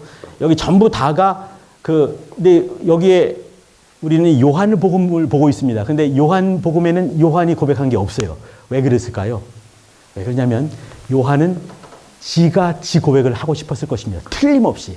근데 자기가 자기 고백을 하지 않고 어느 순간에 침례 요한을 데리고 오고 어느 순간에 사마리아 여인을 데리고 오고 어느 순간에 도마를 데리고 오고 어느 순간에 베드로를 데리고 오게 되면서 자기 신앙 고백을 하는 것이에요. 그러면서 사실 이제 제가 제일 마지막에는 그 마가복음 요한복음 10장 28절에 있는 나의 주시며 나의 하나님이십니다 라고 고백한 것은요, 저는 요한의 고백이 거의 100% 들어가겠다 생각을 한번 해보기도 합니다. 요한이 마가의 입을 빌려서 자기 고백을 하는 것이죠. 여기를 통해서 보내면 예수님이 누구신가 이거를 사람들의 입의 증거를 통해서 말하는 그 대목입니다. 세 가지 기억나시나요? 첫 번째는 선언입니다. 에고 에이미, 그 다음엔 표적입니다. 그 다음에는 이 고백입니다. 네 번째 가보시죠. 예수님을 말한 7 증인이 있습니다. 침례 요한 아까 보신 거죠. 그 다음에 예수님이 자기 자신을 증거하시는 것이에요. 그 다음에는 하나님 아버지께서 이제 예수님을 증거하시는 그 대목. 또 하나는 이제 예수님의 내가 한 그 일이 증거한다 이 말 있죠. 또 요한 성령님께서 성령님이 임하시면 생각나게 하시고 깨닫게 하시고 가르쳐 주시는 그 대목이 있는 거죠. 또 제자들이 예수님에 대한 증거를 하고 성경에 이렇게 이 예수님에 대한 증거가 나와 있는 그 대목을 말씀드린 겁니다. 자, 넘어가 보도록 하시죠. 자, 이건요 1장만 제가 써왔어요. 1장에 나와 있는 예수님에 대한 칭호입니다. 하나님의 어린 양, 침례 요한이 말한 거죠. 또 하나님의 아들이다 이런 얘기. 랍비고 번역하면 선생님이다 이런 얘기. 메시아 또는 그리스도. 이제 안드레가 가가지고 지 형제 베드로를 보면서 내가 메시아를 메시아 그리스도. 요거는 거기죠. 이게 누구죠 그게? 나다나엘이 그 대목 아니겠습니까? 나다나엘을 만나는 그 대목. 나사렛 예수란 얘기, 또 이스라엘의 임금이라는 얘기, 이제 나다나엘이 고백하는 그 대목이죠. 또 인자 위에 오르락내리락하는 그 얘기. 예수님에 대한 칭호가 이렇게 더 많이 있습니다. 근데 1장에서만 제가 찾은 겁니다. 왜 그랬을까요? 저는요 7 숫자를 가지고 어쨌든 맞춰려고 이렇게 했던 것이에요. 하나 더 보시죠. 자, 요거는 제가 이제 숙제를 내는 겁니다. 구약 성경에 숙제를 갑자기 깜짝 놀라셨죠? 예. 절기가 있습니다. 구약에 7 절기가 있어요. 근데 7 절기가 있는데 6월절, 무교절, 초실절, 오순절, 나팔절, 대속제일, 초막절 7개의 절기가 있는데 이제 요한복음은 예수님을 하나님의 아들 그리스도로 소개하면서 구약의 7절기를 완성하신 메시아로 묘사한다. 이게 제가 써놓은 겁니다. 그런데 그러면 이제 6월 1, 2, 3, 4, 7까지 있습니다. 그러면 어떤 대목에서 사실 말이죠. 요한복음에 보게 되면 명절이란 말이 요한복음에 무지하게 많이 등장을 합니다. 유대인의 명절이 또 유월절 명절이 가까운지라 이런 명절이 성경에 한 20몇 번 등장하는데 그중에 절반 이상이 요한복음에 등장을 합니다.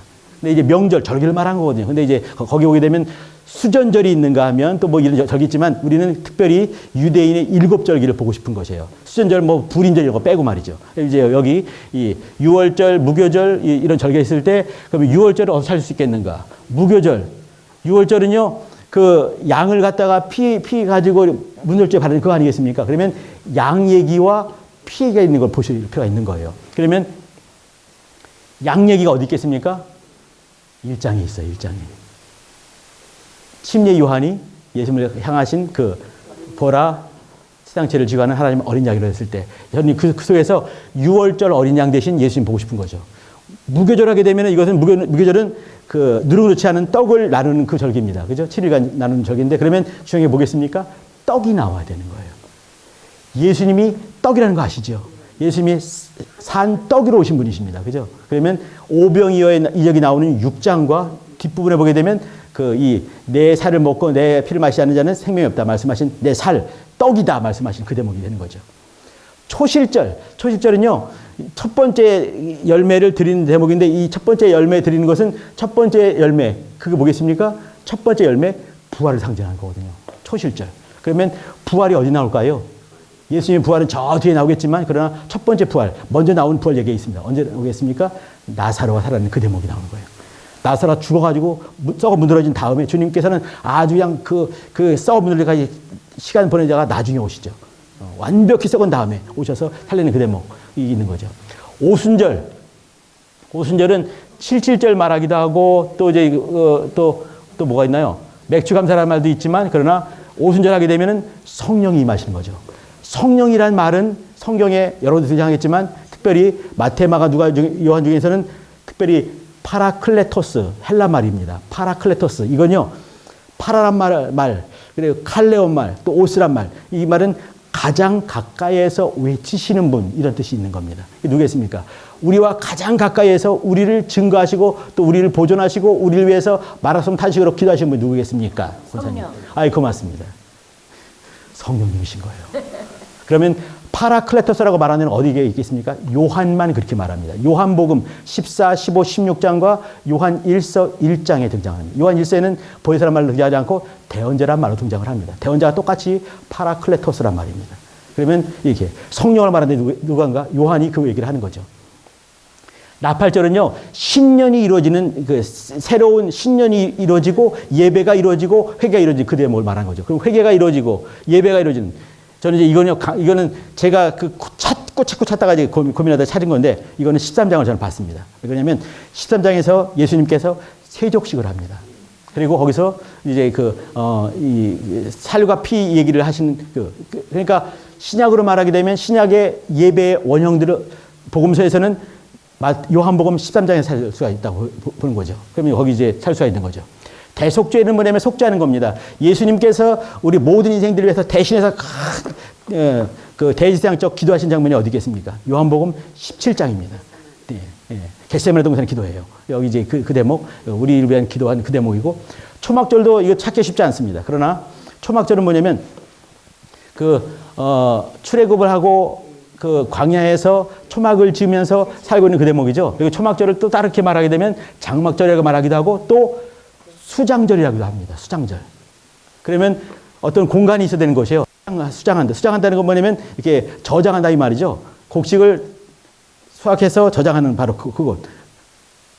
찾기 쉽지 않습니다. 저는 어디서 봤냐면 요한복음 20장에 닫혀진 그 방 안에 제자들이 거기 있었고 예수님이 그곳에 오셔가지고 성령을 받으라 너에게 평강이 있을지어다 말씀하신 그 대목. 그 11명이 결국은 수확물이 되어서 또 썩어지는 미랄이 되어서 교회가 탄생하게 되거든요. 바로 그곳에 임하신 예수님이 같이 계시고 천국 상징하죠. 그죠? 또 이제 닫혀있는 바로 그 공간, 수장절로 볼 수 있지 않겠는가. 왜 그랬을까요? 찾으려고 애를 쓰는 것이, 이게 성경부는 말이죠. 약간의 우격다짐이 있습니다. 이게 보려고 애를 쓰는 거죠. 그리고 이제 그 속에서 해석을 하는 건데, 옛날에 어떤 분께서 성경을 해석하는 게 아니야! 성경 그저 믿는 것이지. 근데 믿으려면 말이죠. 해석을 안 할 수가 없는 겁니다. 무식한 게 상무식한 말인 거죠. 모든 책을 보는 이유는 뭐냐면 해석하기 위해서 그렇습니다. 그저 눈을 읽어요. 앞에 거 읽고 앞에 거 까먹고 또 다음 거 읽고 또 까먹고 그럴 수 있어요. 근데 읽는 것은 읽는 게 아닙니다. 그러면 이 성경이 어떤 글이든지 글을 읽으면서 해석이 되고 납득이 돼야 되는 것이죠. 성경도 마찬가지입니다. 해석을 할 필요가 있어요. 뭘 해석하는가? 생명을 해석하는 것이고요. 뭘 해석하나요? 예수를 해석하는 것이에요. 피로 해석하는 것이죠. 여기 이렇게 천막절도 그렇게 볼 수 있지 않겠는 생각을 한번 해보는 겁니다. 마지막 7번째. 제가 요한복음과 이 7을 7가지만 고민을 했습니다. 왜 그러겠습니까? 예, 또 7을 맞추기 위해서 8개 나올 수도 있을 것 같아요. 근데 굳이 또 7개만 하고, 다 이루었다. 이러고 끝냈습니다. 예, 여기 이제 요한복음의 칠성물이 뭐냐면, 성막에 보시게 되면요, 이렇게 동점으로 들어가게 됩니다. 그 다음에 처음에 나온 것이 뭐겠습니까? 번제단입니다. 그 다음에는 물두멍이 있죠. 그 다음에 성소 지성소인데, 성소 안에는 그 왼쪽에 등대가 있고요. 오른편에 떡상이 있고요. 가운데 분향단이 있고요. 또 회장 같은 데 들어가게 되면 거기 또 이제 법궤가 있고 법궤 위에 천사 2마리가 천사 둘이. 천사 2명이 할까요? 예. 천사 기분 나쁘니까 천사 2명이 날개를 확 펴고 있는 예. 이제 늘 걱정이 천사는 뭐라고 말해야 되나? 명이라고 해야 되나? 예, 2명이 맞는 것 같습니다. 그죠? 천사 2명이 날개를 확 펴고 있는 모습이 있습니다. 그죠? 중요한 거 밀폐된 공간이고요. 법궤가 있고요. 법궤라는 얘기 뭐냐면 말씀이 거기 있는 겁니다. 그리고 거기에 천사 둘이 딱 있는 거예요. 보면서 번제단 그러면 제물의 이미지죠, 그죠? 제물의 이미지. 이게 침례 요한이 많이 등장하게 되는데 침례 요한이 이렇게 이제 예수님을 향해서 세상 죄를 지거나 하나님 어린 양 했을 때 제물이 거기 있는 거죠. 예수님이 제물로 있는 거예요. 예수님이 제물로 보이는 것은 엎드려서 눈을 떨 때만 예수님이 제물로 보이게 되어 있는 겁니다. 제물로 보이시죠, 그죠? 물두멍이요. 요한복음에는요, 물의 이미지가 상당히 많이 나옵니다. 여기는 뭐냐면 38년 된 병자가 어디 있겠습니까? 여기 이제 거기 연못에 있는 거죠, 그죠? 연못에. 예, 연못에 있고 또 예수님께서 옆구리 찔렸을 때 뭐가 나왔습니까? 물이 나왔어요. 또 이제 포도주 만들 때도 뭘로 만들었나요? 막걸리로 만들지 않고 물로 만든 거예요, 이렇게. 그러니까 물의 이미지가 많이 나옵니다.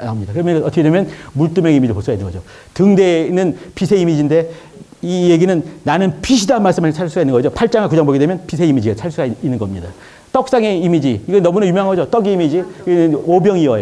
오병이어의 이적과 또 이제 나는 떡이다 이런 얘기 말씀하신 그 대목고 또 이제 향단은 뭐냐면 기도의 의미입니다. 기도는 뭐 요한복음 17장에 찾을 수가 있는 거죠. 그리고 또 그 시은자는 두 천사와 빈무덤이 써놓은 이게 뭐냐면 예수님께 여기 시은자 이게 천사가 두 마리라고 하네요. 천사가 2명이 등장을 해요. 그죠? 어디서 등장하겠습니까? 무덤에서 천사가 2명이 있는 거예요. 그리고 이제 그 빈무덤은요, 빈무덤의 주인이 누구였나요? 예수님이었어요. 예수님은요, 무덤의 주인이신데 빈무덤의 주인이십니다. 우리는 말이죠. 저는 그 생각을 해요. 빈무덤이 이 뒤에 있어요. 빈무덤을 놓고 빈무덤을 보는 자가 아니라 빈무덤을 놓고 빈무덤을 반대 방향으로 향해서 빈무덤의 주인을 증거하는 자가 우리가 아니겠냐는 생각을 한번 해봅니다. 증인이 누군가? 빈무덤의 주인을 증거하는 거예요. 부활한 주님을 증거하는 거죠. 우리 뒤에 뭐가 있는가? 빈무덤이 있다는 얘기죠. 여기 빈무덤에 두 천사와 빈무덤, 시은자를 생각을 한번 해봤습니다. 법궤는 뭐냐면 요한복음 거기 이제 닫힌 방을 또 말씀드리는데 닫힌 방이 있죠. 닫힌 방이 있고 거기에 쑥 들어오신 바로 그분. 닫혀진 그 방 안에 주님이 계실 때 그것은 법궤가 되지 않겠는가. 그리고 이제 11명의 사도들이 있는데 11명의 사도들이 뭐 하냐면 성경을 쓰게 되거든요. 마치 법을 쓰는 것 같이 성경을 쓰게 되는 거예요. 여기 이제 그 안에 닫힌 방, 제자들, 그리고 예수님. 이제 저는 억지로라도 이렇게 이제 생각을 하면서 우육다짐을 한번 해봤습니다. 끝났습니다. 결론입니다. 여기 이제 요한은 뭘 받는가? 요한은 생명에 관심이 있었다. 말씀드린 것처럼 그는 보안하기였습니다. 성질머리 개떡 같은 사람이었죠. 아들 딱 들어가지고 창문으로 던질 수 있는 그런 사람이었습니다. 근데 어느 순간에 예수를 만나게 되고 사랑의 사도가 되었습니다. 왜 그런가? 그의 본질을 바꿔버릴 수 있는 분이 오셨기 때문에 그렇습니다. 예수님은 본질을 초월하신 분이십니다. 맹물을 가지고 포도주를 만드는 분이죠. 생명 없는 맹물을 가지고 포도주를 만들어서 잔치집을 완성할 수 있는 분이 바로 그분이십니다. 여기 이제 이렇게 생명을 받기 때문에 생명을 전하는 사람이 된 거죠. 여기 예수 그리스도는 하나님의 아들 메시아다. 이게 My Lord and My God 써놨습니다. 나의 주시며 나의 하나님이십니다. 여기 이제 그 도마의 고백인데, 도마의 고백은 사실은 요한이 그 말을 하고 싶었다라고 제가 말씀드렸습니다. 자, 요한복음의 심장 얘기입니다. 요한복음 심장. 예, 여기 요한복음, 이게 뭐냐면 아무도 이걸 이렇게 말하는 사람 없어요. 이건 이인재 목사가 말하는 겁니다. 예, 여러분은 이제 지금 이렇게 가스라이팅 되고 당하고 있습니다. 예수님, 요한복음의 심장은 뭐냐면 요한복음 12장 23절이다. 이게 뭐냐면 인자의 영광을 얻을 때가 왔도다. 그 말이거든요. 요한복음 11장에서 이제 이렇게 나사로가 살아나게 되고 12장에 되면서 예루살렘에 입성을 하십니다. 예루살렘에 입성하시고 나서 어떤 사람이 찾아왔을 때 예수님이 말씀하신 거예요. 인자의 영광을 얻을 때가 왔다. 이 얘기 뭐냐면 예수님께서는 항상 요한복음을 다 보게 되면요, 때란 말이 무지하게 많이 등장을 합니다. 때가 이름에 너희가 예배할 때가 오나니, 그 성령과 진리로 예배할 때가 오나니, 막 이런 말 나오잖아요. 그죠? 때가 있다 계속 말하는데 예수님은 때를 말씀하시고 계십니다. 때가 뭐겠습니까? 생명을 주시는 그 일들을 완성하는, 다 이뤘다로 마무리하는 그 때를 말하고 있는 겁니다. 인자의 영광을 얻을 때, 이 때를 말하고 있는 예수님에 대한 얘기죠. 사도 요한의 성경 보시면요, 초림주, 교회의 주, 재림주. 기억나시죠? 초림주는 뭐겠습니까? 요한복음입니다. 초림하신 예수님을 잘 말했는데, 요한은 말이죠, 다른 복음, 마태, 마가, 누가 이 세 가지 복음 뭐냐면 계속해서 뭔가 말을 해가지고, 예수님이 하나님의 아들이군요. 이렇게 끝나는 거예요. 하나님의 아들이군요. 이렇게. 근데 요한은 그분은 하나님의 아들이야. 로 말하면서 증거를 쭉 하는 거죠. 표적들, 또 이제 여러 가지 쭉 그 말들. 예수님 하나님, 왜 그러겠습니까? 태초에 말씀이 계시니 이 말씀 하나님과 함께 계시니 이 말씀이 하나님이시라. 그냥 1장 1절이 그분이 하나님의 아들인 거예요. 그리고 나서 그거를 논문을 쓰듯이 21장을 쳐서 논문 내용이 뭐냐면 1장 2장 7장으로 쭉 말하는 그 7 얘기, 그 얘기를 쭉 하는 거죠. 이게 이제 이 얘기입니다. 여기 제 초림주를 쭉 말하고 있고, 교회주, 이거 뭐냐면 요한 1서와 2서와 3서입니다. 교회에 대해서 말하고 어떤 여인에게, 어떤 남자 가이오에게 그 말을 하는 거죠. 편지 쓰는 거죠. 마지막은 뭐냐면 재림주입니다. 오실 예수를 말하는. 예수님께서 때가 되면 오신다. 요한복음, 그러면 아까 때 얘기가 있었는데 요한복음 1장은 뭐냐면 태초에 말씀이 계시는 태초부터 시작을 했습니다. 그러면 요한복음 21장에 뭐가 나와야 되겠습니까? 재림 나와야 되죠. 그죠? 네. 재림 얘기 있어요. 베드로가 요한에게 죄는 어떻게 되겠습니까? 물었어요. 왜 그러겠습니까? 라이벌인 거예요. 라이벌. 저 자식 어떻게 될까요? 죄를 내가 올 때까지 내비둔들 너와 무슨 상관이 있느냐? 너는 나를 따르라. 거기서 때가 나오는 거예요. 내가 올 때까지 저를 내비두는데 뭔 상관이 있느냐? 21장 끄트머리에 이 때 얘기가 2번 등장하게 된 거예요. 때로. 첫 번째 때는 뭐냐면 내가 다시 처음에 오셨어요. 오셨고 그가 다 이루었고 다 이루었다. 그리고 마지막 21장에 뭐냐? 내가 다시 온다. 그 얘기를 하는 거죠. 내가 다시 올 때까지 그를 내비둬도 너와 무슨 상관이 있니? 넌 날 따라라. 그 말씀을 항상 마무리 하시는 겁니다. 예, 요한복음 얘기죠.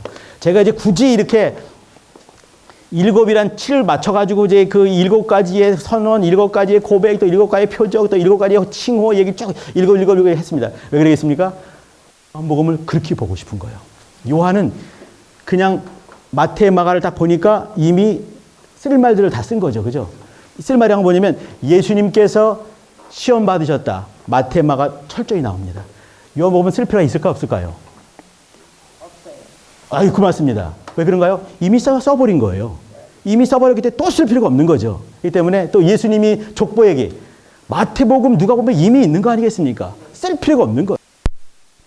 예수님이 하여튼 여러 가지 그 중에 특별히 7가지만 쫙 가져와서 그 얘기를 하는 것은 뭐냐면 그 옛날에 그 출애굽기 때 있었던 10가지 재앙과 맞추면서 그 하는 거죠. 7가지를 딱, 또 7개의 선언들, 7개의 또 이적들 쭉 말을 하는 거죠. 왜 그러냐면 예수님이 하나님의 아들이셔. 그 증거를 쫙 하고 있는 거예요. 그러니까 요한은 특별한 생각이 있었던 겁니다. 예수님을 말을 하고 나서 하나님의 속성, 예수님의 속성, 예수님이 우리를 사랑하시는 그 내용들, 또 이제 그 예수님을 어떻게 또 이제 잘 전할 수 있을까 고민을 많이 하게 되면서 쓰게 된 것이죠. 많은 사람들이 말할 때 요한복음은, 마태복음은 굉장히 유대적이다. 요한복음은 그렇지 않다. 이렇게 말했습니다. 근데 그렇게 이거는 신학자들이 한 말이에요. 저는 굳이 요한복음에 등장하는 절기 얘기와 요한복음에 등장하는 이 성전에 있는 7개의 성물과 매치시키는 이유는 뭐냐면, 요한은요, 그러면 유대인들 생각을 안 품었을까요? 저렇게 생각하지 않습니다. 아니, 예수님이 누구였나요? 죄송합니다. 예수님도 옛날에 유대인이었습니다. 유다 지파 사람이죠. 그죠? 유다 지파 사람이었고, 요한의 공동체. 이 말은 뭐냐면, 요한이 복음서를 썼어요. 그러면, 물론 세상에 모든 사람이 썼죠. 근데 먼저는 뭐냐면, 이거 썼을 때 제일 먼저 받아볼 사람이 있는 거예요. 이 사람들이 있는 거예요. 이 사람 누구겠습니까? 유대인인 거예요. 그러면 예수님께서 유대인을 사랑하지 않으셨다? 그건 아닌 거죠. 그러니까 이제 유대적인, 물론 이방적이고 헬라적인 관점도 많이 있지만, 그러나 유대적인 관점도 있다. 그러니까 굳이 이제 성전과 또 절기 얘기를 제가 굳이 찾아본 겁니다. 그러니까 이제 성경을 요렇게도 볼 수가 있습니다라고 제시를 하고 싶었던 거예요. 아멘. 그러면 이제 마태복음도 그렇게 할 수 있고요. 마가, 누가, 복음서, 이게 신약성경 마찬가지고, 이렇게 좀 더 깊이 고민을 잔뜩 하면서 생각해 보면은 좀 더 이게 맛있게 잘 드실 수 있지 않겠는가 생각을 한번 해봅니다. 질문 지금 하셔도 됩니다. 요한복음에 대해서 이제 질문해 주시면 좋겠습니다. 우리 조규명 집사님이 말씀하신 것은 이제 사실 이제 요한복음을 보는 방법, 그걸 지금까지 제가 말씀드리는 거였어요. 그러니까 이제 이것이 뭐냐면, 사실 이것도 사실은 굉장히 관념적이고, 또 이제 이렇게 실생활에 탁 적용하기 좀 쉽지 않은 그런 내용들이거든요. 근데 아까 영주주의 얘기를 잠깐 말씀드리면 말이죠. 영주주의는 이런 거거든요. 영주주의는 영주주의적인 관점으로 예수님 보게 되면 뭐냐면, 예수님이 육체로 오신 것을 부인할 수밖에 없는 거예요. 왜 그러면 이 사람들은 두 개가 있는 거죠. 영은 거룩하지만 육은 죄덩어리다, 이 말을 하는 거 아니겠습니까? 그러면 예수님께서 하나님의 아들이시고 하나님이신 분께서 육체를 입었다는 얘기는 뭐냐면, 입는 순간에 죄된 몸을 입는 것이에요. 그러니까 이제 이 사람들은 뭐가 있냐면, 도케티즘이라는 게 있는데, 이것은 뭐냐면 이렇게 가연설이라고 그래요. 영이 육체가 되는 건데, 영이 육체가 되는 건데, 육체가 됐을 때 육체가 되는 그 순간이 뭐냐면 죄가 될 수밖에 없는 거예요. 그렇기 때문에 예수님은 이렇게 영이신 분께서 육체를 입은 것처럼 보이는 가연된 것이지 육체는 아니었다라고 하는 것이 이 영주주의자들의 어떤 관점입니다. 그러니까 예수님이 육체를 입을 수가 없는 거예요. 그렇기 때문에 예수님께서 이렇게 네가 와서 손가락을 집어넣어봐라, 또 손을 집어넣어봐라, 또 물과 피가 나왔다더라, 또 같이 예수님께서 또 잡수기도 하시고, 이건 뭐냐면 예수님께서 우리가 똑같은 육으로 오셨구나, 이걸 보게 만드는 거죠. 그러면 요한이 말하고 싶은 것은 뭐냐면, 예수님은 이렇게 영지주의자를 반대한다는 그 사람들의 말은 뭐냐면, 왜 이렇게 썼냐? 영지주의자가 이렇게 말하기 때문에 이것을 반대하기 위해서 이렇게 쓴 거야 라고 말을 한다는 거예요. 근데 우리는 그렇게 보면 안 된다는 얘기죠. 그저 이것이기 때문에 이렇게 말한 것이 아니라 그냥 이분 자체가 이런 분이기 때문에 말을 한 거예요. 말하다 보니까 이런 것이 나온 거죠, 이렇게. 그러니까 이제 이것에 대한 대항마로서 예수님이 이런 것을 쓴 것이 요한복음이다. 이렇게 보면은 굉장히 좀 편협적이고, 또 그건 온전치 못하다고 보는 거죠. 자, 그러면 이제 요한복음 보는 방법입니다. 저는 오늘 굳이 총합 이것만 해도 7을 한 건데, 이건 뭐냐면 좀 풍성히 보고 싶은 것이에요. 요한복음을 이렇게 보는 사람이 있고, 요한복음은 유대인에게는 속하지 않은 그런 완전히 세계주의적인 관점이 썼다. 근데 그렇지 않다. 이 구약시대에 중요했던 절기나 구약시대에 말했던 성전과도 연결시킬 수 있다. 제가 굳이 이렇게 해석을 한 거거든요. 이건 뭐냐면, 기존에 있던 어떤 것에 대한 이렇게만 보면 안 되고, 이렇게도 볼 수 있다고 말을 하기 위해서 했던 것이었어요. 또 하나, 이건 뭐냐면 이제 삶에 적용하는 걸 말하는 겁니다. 요한복음을 보게 되면서 예수님의 성품이 많이 보이잖아요. 그죠? 예수님이 어떻게 이제 울으시는 장면들, 또 예수님께서 또 이제 이렇게 나사로 집에 찾아가는 그 대목도 막 이런 게 있습니다. 그러면 예수님이 이렇게 초림주로 오시면서 이렇게 또 때를 맞춰 오시면서 하나님의 아들로 오시고, 그리고 인생들을 위한 구세주로 오시면서 그분이 어떠한 삶을 사는가 볼 필요가 있는 거죠. 그죠? 그러면 그분의 삶, 예수님의 삶은 예수님 자체가 뭐냐면 우리의 길입니다. 우리가 가는 그 길이 되는 거죠. 그죠? 그러면 예수님이 사신 것은 뭐냐면 우리의 삶의 모습을 보여주신 것이에요. 이렇게 살아라. 이렇게 나를 따라와라 말씀하신 거죠. 그죠? 그러면 예수님의 삶을 보면서 많은 순간에는 예전에는 뭐냐면 하나님의 의도, 이것이 그 하나님의 아들의 보좌 삼는 건가? 아니면 마귀 새끼 멸하는 건가? 아니면 인간들을 구하는 건가? 이렇게 어떤 틀로 보는 것만 있었어요. 이 속에는 뭐냐면 이것이 삶의 속도는 것이 없는 거예요. 이거 뭐냐면 예수님이 살아낸 어떤 방식, 이 땅에서 우리 사람들을 보는 방식, 인생들을 보는 눈, 이것이 빠져버린 거죠. 근데 우리는 이제 그걸 회복할 필요가 있는 것이죠. 이렇게 여기 위에만 있는 거, 이건 머리 위에만 있는 거죠. 이거 형이상학적이거든요. 근데 좀 더 밑으로, 형이하학적으로. 예수님이 사시는 거, 예수님이 사랑하라 하신 말씀이, 그러면 사랑한다는 것은 내가 내 가족에게, 내 와이프에게, 내 새끼들한테 어떻게 적용할 수 있을 것인가? 내가 교회 내 사람들에게 어떻게 적용할 것인가?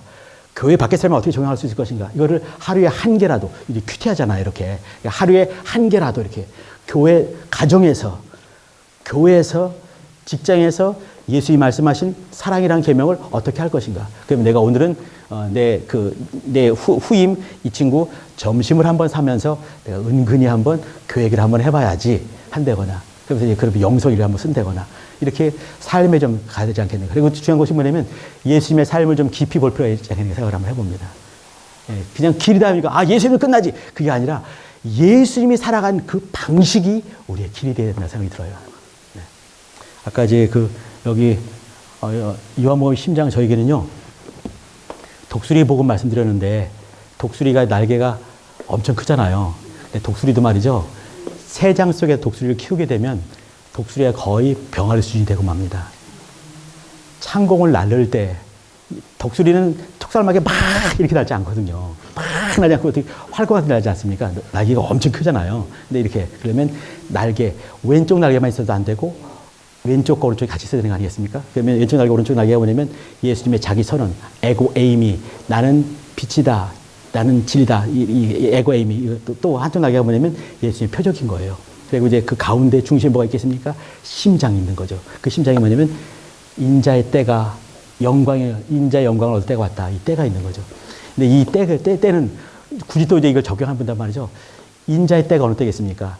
내가 이 땅에서 숨 쉬는 그 순간이거든요. 순간순간마다 내가 살아가는 그 순간마다 인자의 때가 될 수 있게, 내가 마음을 어떻게 먹는가, 어떻게 결심하는가, 어떻게 삶을 바꾸는가, 때마다 무릎 꿇을 때마다 인자의 때는 된다 생각을 하는 거예요. 근데 나는 많은 순간에 인재의 때가 되는 거죠. 그죠? 인자의 때가 돼야 되는데, 발음도 어렵네요. 인자의 때가 될 것인가, 인재의 때가 될 것인가, 이건 내 순간적으로 달라지는 거예요. 저는요, 인재의 때가 참 많은 것 같습니다. 압도적으로. 근데 어느 순간에 무릎 꿇을 때, 이 무릎 꿇단 말은 유명한 김성일 작가라는 사람이 있어요. 근데 김성일 작가가 이제 성경 뭔데, 잠깐, 그걸 쓰면서, 2권짜리인데 그걸 쓰면서 이제 그 성경을 풀어가는 거예요. 쓰면서 잘 썼는데, 쓰면서 어렵고 잘 모르는 대목이 등장하는 것이에요. 근데 그때마다 자기는 무릎을 꿇는데요. 그러면 그때마다 주님께서 말씀해 주셨다는 거예요. 무릎 꿇을 때마다 주님께서 말씀을 하실 것입니다. 무릎 꿇을 때 어느 때인가요? 인재, 이 인재의 때가 인자이신 그리스도의 때로 바뀌는 거예요. 그러니까 답답할 때 무릎을 꿇으시기 바랍니다. 그러면 인자의 때가 내 삶 속에 임할 것입니다. 그러면 이제 이 심장이거든요. 여기 이렇게 왼쪽이 날개, 오른쪽 날개, 그 가운데 그 중심에 뭐가 있는가? 인자의 때가 있는 거예요. 내 때가 이르지 않다. 근데 여기 내 때가 이르지 않았다 했을 때도 요한복음 12장에 보게 되면 유명한 가나 혼인잔치가 있지 않습니까? 근데 주님 말씀하세요. 여자여, 내 때가 아직 이르지 아니하였나이다. 다 그랬어요. 근데 그러냐 하지 않아요. 가가지고 이제 저분이 어떻게 말하시든지 그대로 하라라고 그냥 명령을 내려버렸어요. 마리아가 그랬단 말이야. 그죠? 그러니까 마리아가 그렇게 말하니까 어떻게 해요? 예수님께서 역사하시거든요. 결례를 따라서 큰 항아리 6개인데 물을 갖다 붓게 되고 갖다 줘라. 그대로 했을 때 역사가 만들어지는 거죠. 때를 앞당길 수 있는 것이 뭔가요? 주님의 때를 가져오는 것이 뭐겠습니까? 믿음이거든요. 이제 나와 내 가정에, 우리 예배당에 하나님의 때를 앞당겨 올 수 있게 하는 것이 있어요. 그게 뭐겠습니까? 순간순간마다 믿음을 사용하실 때 예수님의 때가 내 삶 속에, 내 가정에, 우리 예배당 속에 임하게 되는 것이죠. 하나님 아버지, 요한복음을 보는 눈, 요한복음을 읽는 방법, 요한복음을 해석하는 그 어떤 그 중요한 틀들을 가지고 은혜를 나눴습니다. 그저 재미있는 즐거운 시간 정도가 아니라 또 성경을 보는 그러한 관심과 또 그러한 열심들이 또 놀랍도록 또 역사할 수 있는 우리 금천 예배당 식구들 되어지게 주님 은혜를 베풀어 주시고, 그런 말미암아서 각각의 영혼이, 가정이 달라지고 직장이 달라지고 금천 예배당의 신앙의 모습이 달라지고 더 원숙해지고 깊어지는 역사를 볼 수 있는 2023년 되게 주님 은혜와 복으로 주장하여 주옵소서. 예수 이름으로 축복하며 기도합니다. 아멘. 네, 고맙습니다. 수고하셨습니다. 네.